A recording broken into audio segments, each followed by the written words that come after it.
Going on, dudes and dudettes? So I saw a pretty recent movie called Roofman, starring Channing Tatum, Kirsten Dunst, Lakeith Stanfield, Juno Temple, and Peter Dinklage, directed by Derek Cianfrance, who did a movie I really like a lot called A Place Beyond the Pines. Even the tagline of this movie, based on actual events and terrible decisions. Yes, he's just makes some awful decisions, but he's trying to do it for good. When it comes to the synopsis of this one, after escaping from prison, former soldier and professional thief Jeffrey Manchester finds a hideout inside a Toys R Us, surviving undetected for months while planning his next move. However, when Jeffrey falls for a divorced mom, his double life starts to unravel, setting off a compelling and suspenseful game of cat and mouse as his past closes in.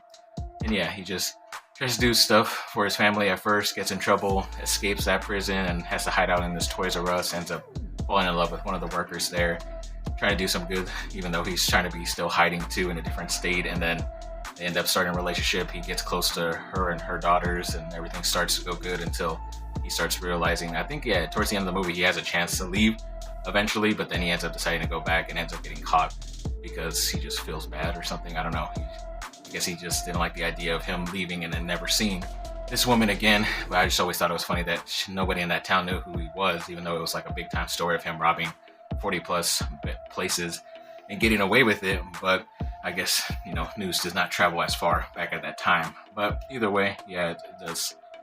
It's a pretty interesting movie overall. I did like it. A little over 2 hours, so maybe cut off like 5 minutes, but I wasn't bored throughout the whole 2 hours. So either way, I'd still recommend you watching Roofman.